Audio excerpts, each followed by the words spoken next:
I've been religiously watching the Oscar contenders for about 30 years, if not longer. And they're not always big-hearted movies, right? A lot of them are big art house movies.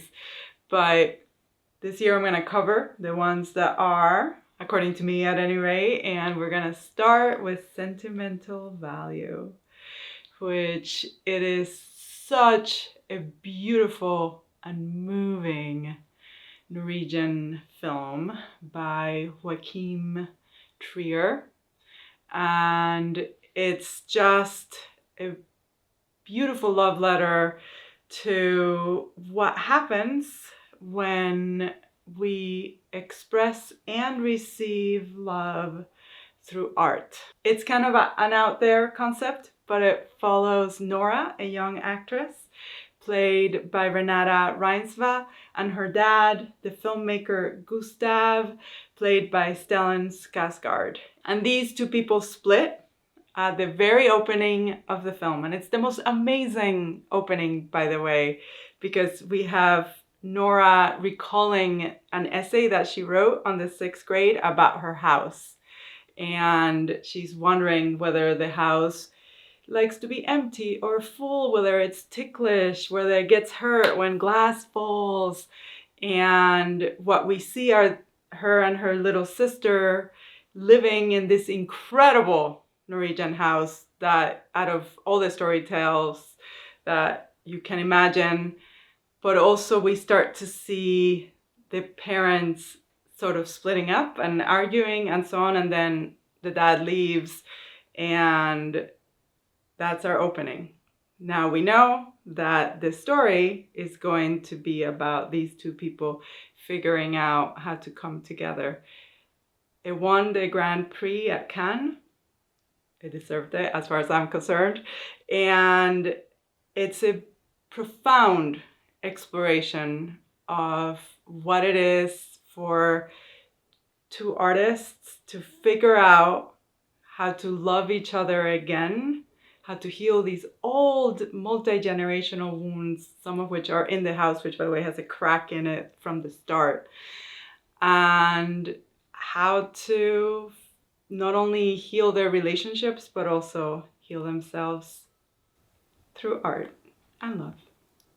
Auteur filmmakers love their muses, and Joachim Trier, who made Sentimental Value, clearly has a muse in Renate Reinsve, who starred for him in the 2021 film The Worst Person in the World, which also did well at Cannes and was nominated for Academy Awards. And in that film, she is a young woman who just can't figure out how to love. It's more of a romantic comedy. It's not exactly a romantic comedy in the way you would think of it, but it does look at love and it has some comedic elements to it. And in this one, it's almost like a continuation of it. In Sentimental Value, she's older now and she's still on the same journey of trying to figure out what her emotions are, but she has found a way to express them as an actress. However, it is a very tortured way to make a living, not just financially, but what must come out of her in order to do this.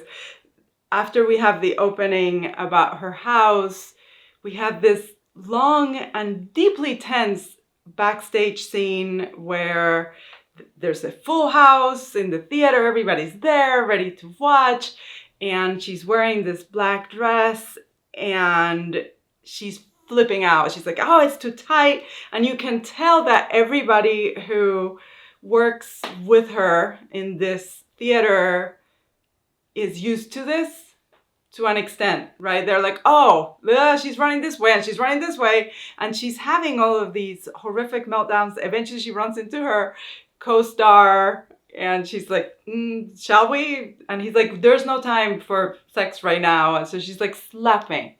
That will do it. And he's like, I don't want to slap you. And she's like, you will slap me. And he does. And you think this has to be a scene that ends with her just running and collapsing And this is the moment in which our protagonist goes all the way down, and then she'll have to come back up, because that's usually how you set up a scene like that. But no, she goes on stage and then we fade, and then it's standing ovation, and we realize that this is business as usual for Nora. This is how she goes about making her art.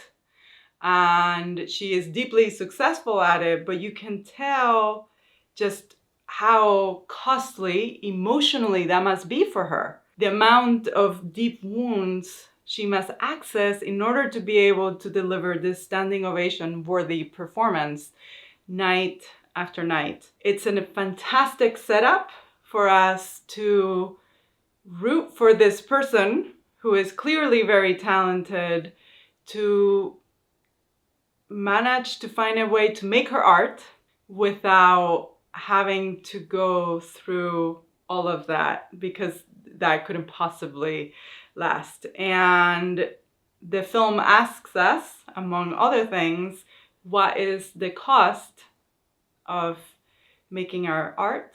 And eventually it argues that the cost is high, but the reward might be even higher. And that's the journey that we follow our protagonist on. Film, TV, books, they're all full of dads who forsake their family, and sometimes they're just gone, and sometimes they come back and try to find a way to atone. And it makes for great storytelling. And in the case of Sentimental Value, we have Gustav, the great filmmaker father, played by Stellan Skarsgård. And he has such a range as an actor. My favorite of his roles is in Mamma Mia. He's also great in Pirates of the Caribbean, and he's in the Marvel universe. He's done all these things, but he's also been doing these art house films as well. So, this actor embodies this man who, unlike Stellan, has just had a career as an art house filmmaker, and he hasn't made a film in 15 years. As a matter of fact, one would argue he hasn't made a film since he left his family after the divorce. And one of the reasons why, I would say, is because he draws from them. The way in which he was able to make art was by drawing from their stories and by drawing from them for inspiration. Just the world that they inhabited together was a world of creativity, and without them, he cannot make art. So now, Gustav must come back, and he must get his family back and also get his creative mojo back. And when you've forsaken your family, though, which he basically did, right? He didn't, financially forsake them. He left them the house, which was his family's house, and so on. But he hasn't been there for them, which is very painful. It's a really difficult return. And in his case, he shows up for the funeral of his ex-wife, and it's clear that he's just a major outsider.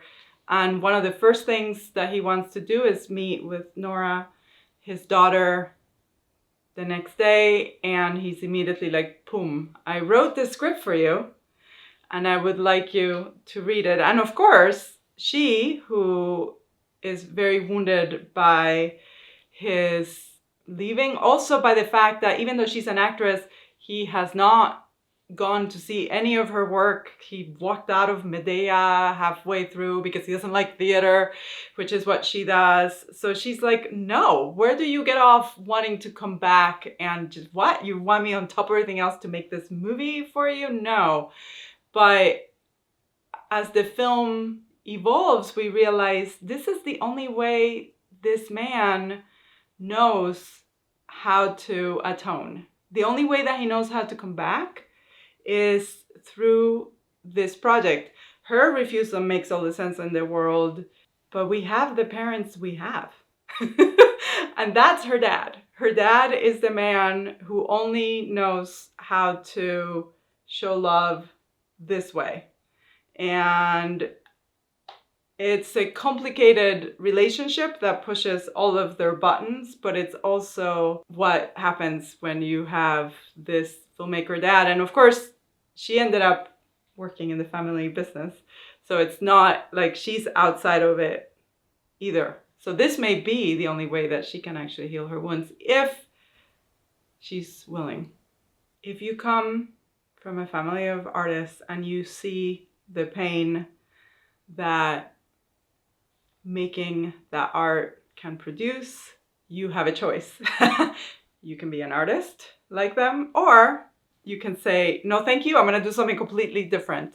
And in the case of Agnes, played by Inga Ibsdotter Lilleaas, she decides to become a historian. It does have some storytelling in it, but it's not quite the art. And she gets married and she has this wonderful little boy. And she says, no, I don't want to be like my older sister, whom I absolutely adore. I don't want to be like my father, with whom I have some substantial issues. I'm just going to make the life that I want to make outside of this mess that they're all in.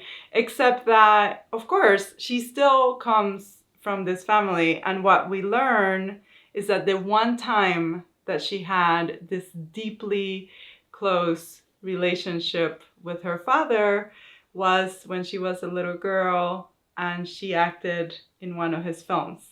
And we see the younger actor version of her on the screen, and it's spectacular. This little girl gives such a beautiful, moving performance, and you realize that even if you want to get out of the family business, you can't.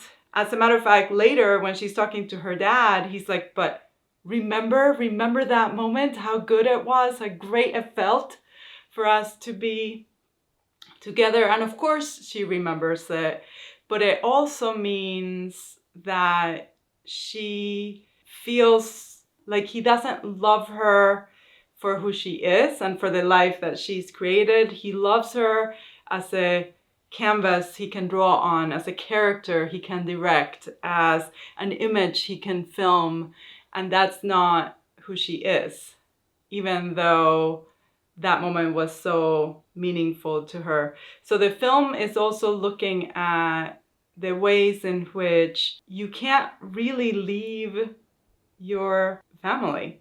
And if you come from a family that relates through art, there's going to be a cost to making the art, in which case you'll have to struggle. And there's going to be a cost to not, because you'll always be a little bit on the outside of those emotions that the ones who are making art have and the connections that they get to forge through that. But it's a choice that she makes, and she might be, of all the characters in the film, the one who has the most, it seems like the most traditionally happy life. So I think she would probably be okay with her choice, but understanding that there was quite a bit that she lost by making it. But then, of course, as this film explores, you're always going to lose some things when you're trying to do family, not to mention art. Sentimental Value's second protagonist, Gustav,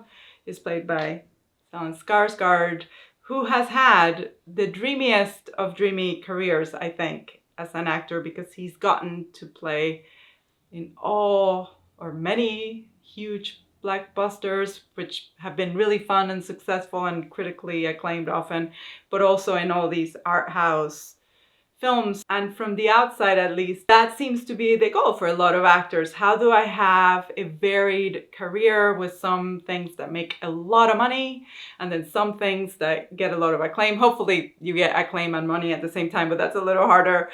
And one of the things that the film explores is the search for that rich career. And it explores it through Rachel Kemp, which is played by an always delightful Elle Fanning, who meets Gustav at what is basically a Cannes they don't call it Cannes, but it's basically a Cannes retrospective of his work, and she's completely moved by the film in which we see Gustav's daughter Agnes as a little girl, and she wants that. You can tell. Look, she's at Cannes, so obviously she's already getting those kind of parts, but she's yearning for even more, for what this man can do. She wants to be little Agnes. And he ends up deciding, look, my daughter Nora, for whom I wrote the script, does not want it. She does not want to play it. I'm just going to have this young star do it instead, because I'll get financing and because she actually wants it. But of course, there's always a price. Rachel Kemp is American. She doesn't speak Norwegian, which means that then suddenly, not only does he have to make this film about his mother's suicide, at least based on his mother's suicide, in English, he has to do it with somebody who doesn't carry the gravitas of that history the way that Nora does. And what is amazing for me about her role in this, and the way that she plays it, but also the way that it's written, is that she is the one who eventually says, I don't think this is working.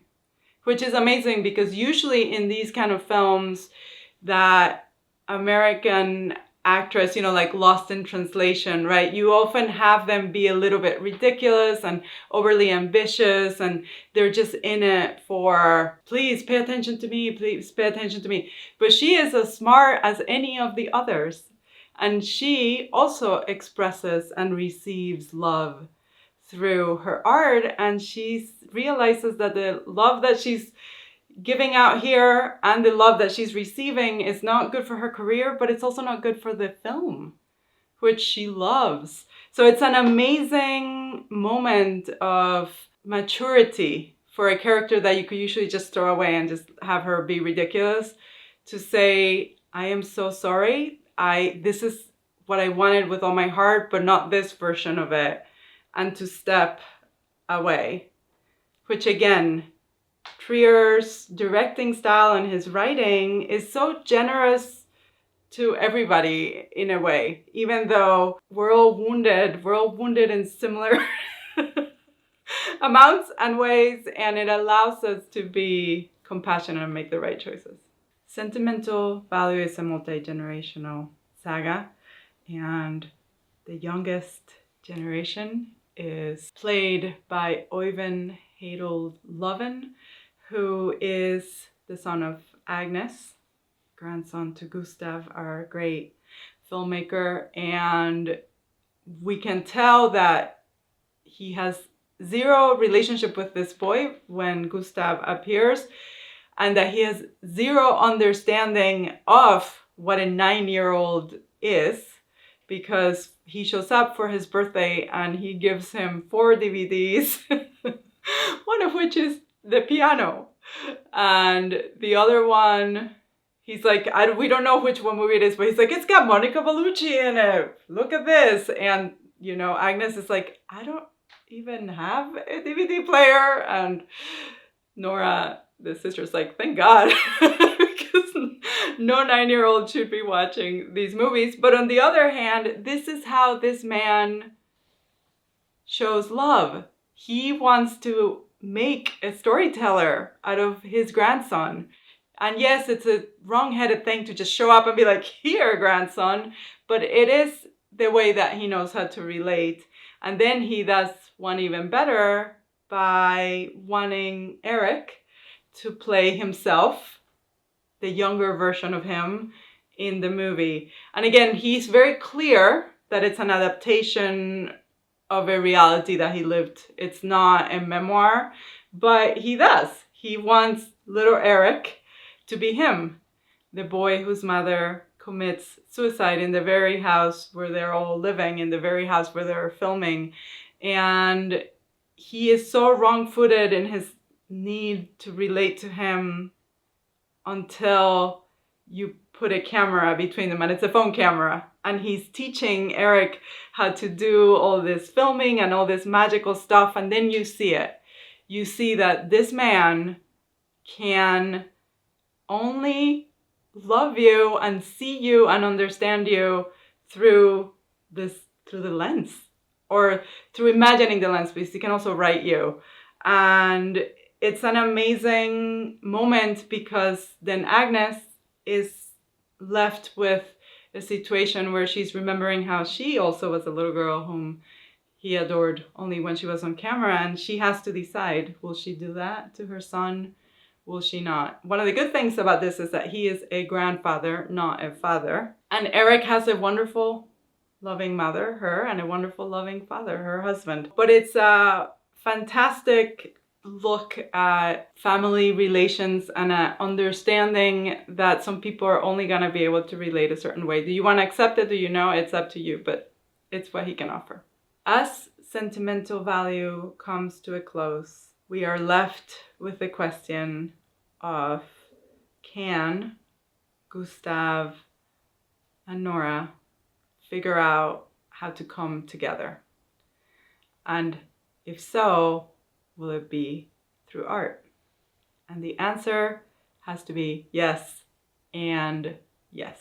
What we learn as the film goes is that while Gustav's mom did commit suicide, Nora tried to, but didn't. And once Agnes reads the script, she begs Nora to read it, because what Agnes has seen and what Nora realizes as they're reading it is that, sure, it's about their grandmother, but it's actually much closer to Nora. Which means that this man who left when Nora was in the 6th grade, and it looked like he had just abandoned them completely, not financially, but in other ways, was somehow able to see her through the distance, even though he only stayed for the intermission of her plays, and even though he didn't watch her on TV, he could see her. And then he couldn't just see her, he could write her. He could show her to herself through this screenplay that, of course, we know she will end up doing, because how could she not? And one of the things that's so moving about the film is that they end up selling the house. They were going to have to. They needed the money. Who was going to live in this house now that they were all divided? But there's a replica of the house inside a studio, which then gets to be the house in which the film that they're making together is shot. And guess what? That film will outlive them all, because we know it comes from the heart, and we know that these two people together are going to make something spectacular. And their stories, their love, their wounds, and the space that they loved so much for many generations that's no longer theirs, will all live on celluloid. Probably not celluloid, digital, but. And it's such a beautiful closing to the tale of these two people. Are they healed? No, because are we ever? But they're a little more healed, and the division between them is healed for now. And that's about as good as it gets. I hope you've enjoyed this video about Sentimental Value. Please let me know. Have you seen it? Have you not? Do you agree with this analysis? What were your favorite scenes in it? What are your thoughts on this idea that for some people, art is the only way they can show love, and it's costly and messy, but also what they have to offer? Do we take it? Do we not? Thank you so much. Please comment, like, subscribe, share, and as always, stay big-hearted.